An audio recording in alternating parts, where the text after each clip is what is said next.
I was inspired to make this video about sexual harassment that female artists face because of something that happened on Instagram a few weeks ago. I experienced some demeaning and belittling comments in a corporate setting, and I posted about it on Instagram, and my DMs were flooded with women telling me their stories, their experiences. So I just want to share with all the women watching that we have the right to live in our bodies, and we also have the right to paint in public spaces, to take up space, to paint whatever we want to paint, when we want to paint it, wearing whatever clothes we want to while we're painting it.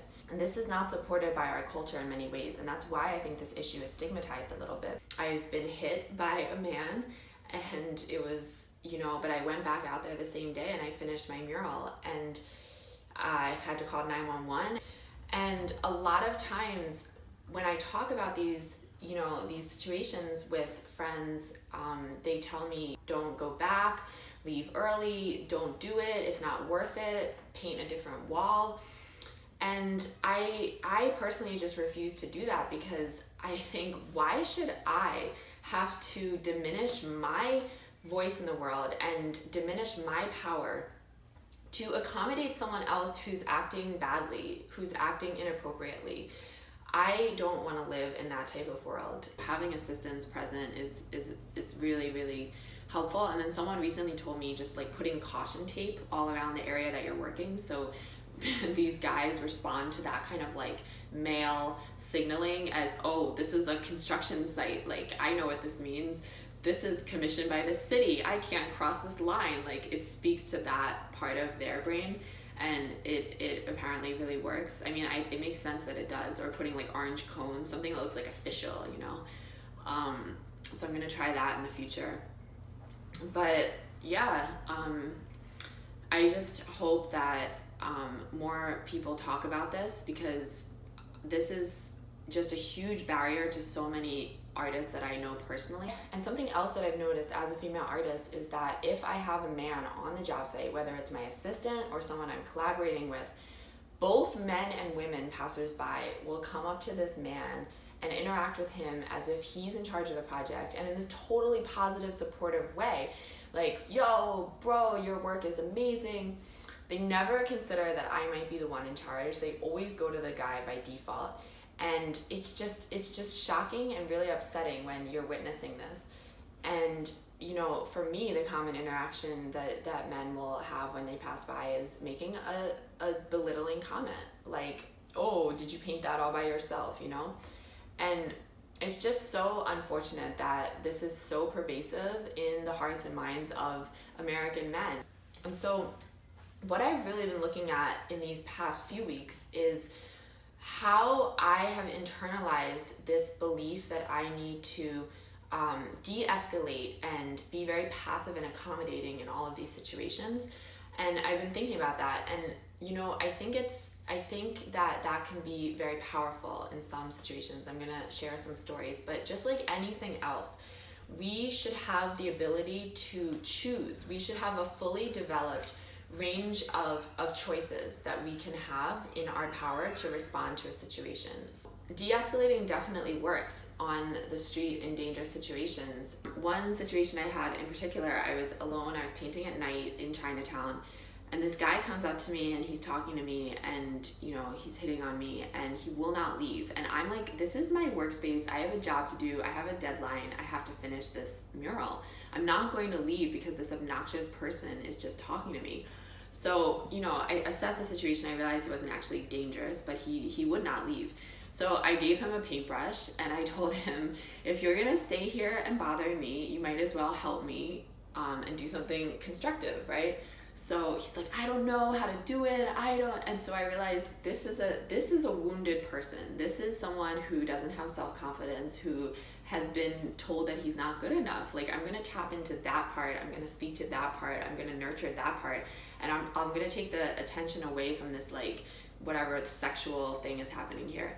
So I'm like, no, I believe in you, like, you can paint this, I'll show you how. And so the childlike part of him started getting engaged, and then he sees that he can paint, and so the whole dynamic of the situation shifted, and it became this really positive experience. where I really believe, like, if you talk to the higher self, or you talk to the soul inside that wants to create, beauty, because I think that all of us do at some level, then that form of that person will talk back to you. And so here we are, and he helped me paint for, like an hour and a half, and then this other guy came by, and he thought that it was really interesting what was going on, and so he joined in too. It wasn't an ideal situation for me. It was very energetically draining, as you can imagine, to like be managing these two guys on the street, and always kind of like assessing, is the situation getting out of hand? Am I still okay? Like, it takes a lot of energy, and it's unfair that I should be in that situation.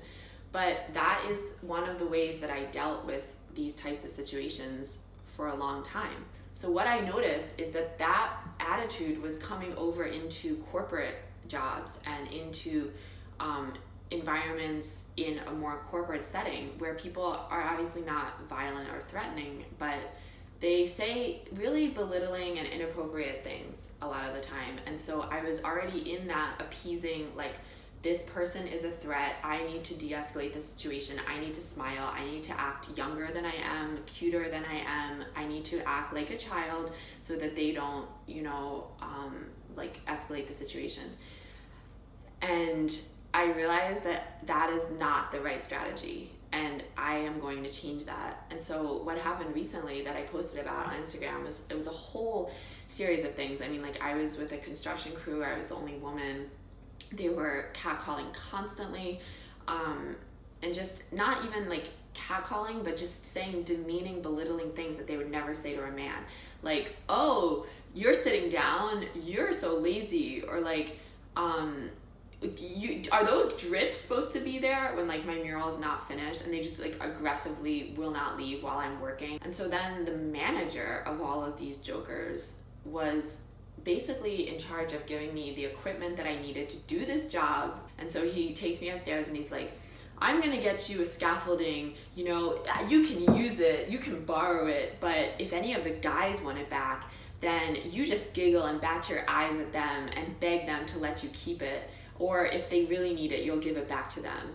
And, it's like, this is my right, and not only am I right, but this is your job to supply me this equipment, and compared to all the things that I was dealing with on the street, it feels like nothing, right?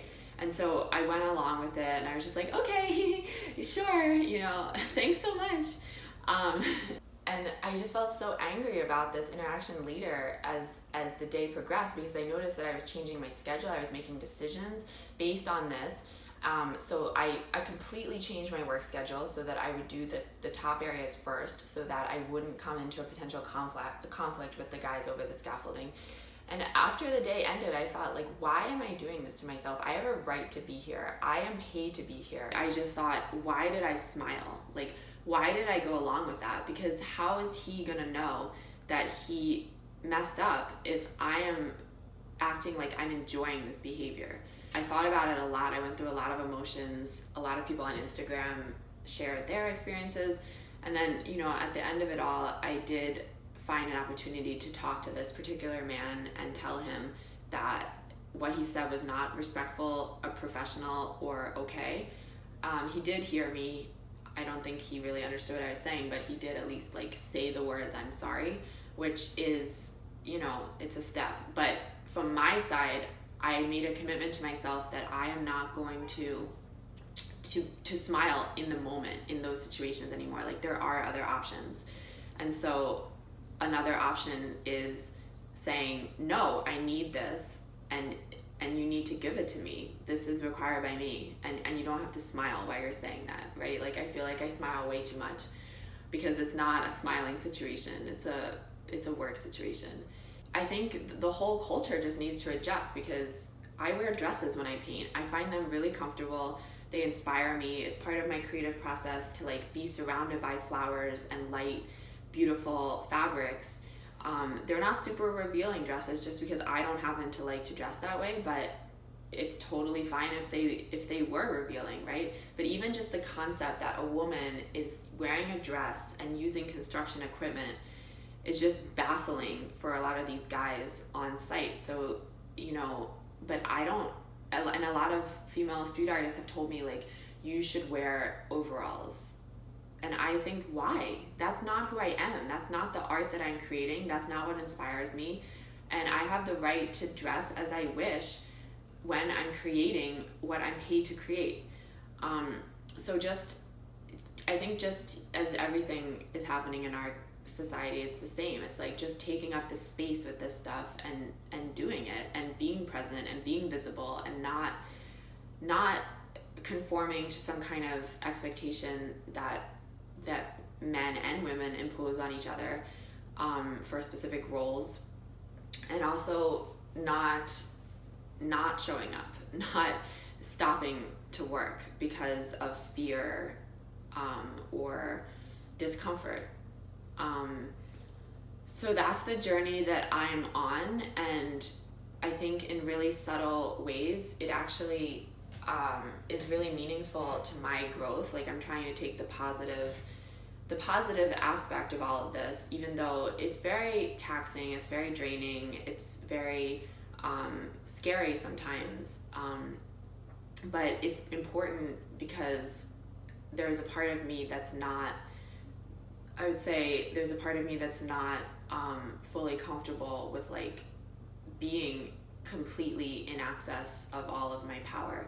And so I almost want to have, like, a male figure tell me what to do in certain situations. So unlearning all of that and just being, like, a fully functional human in the world is a really important thing. I do want to continue this conversation. I was thinking of posting something on Instagram, like a short 1-minute video. So if you are a female artist and you have caught a clip of you being harassed or spoken to inappropriately by a man on camera, please send it to me on my Instagram, Surface of Beauty, because I want to make a short 1-minute video just showing the prevalence and the widespread nature of this problem, so that it can be something that we can post and repost and share to spread awareness of this. And hopefully some male street artists will also contribute to this, and maybe, you know, over time it will become recognized that it's not okay to belittle a woman at her job, especially when she's painting in a public space. So thank you for watching, and please let's continue this conversation.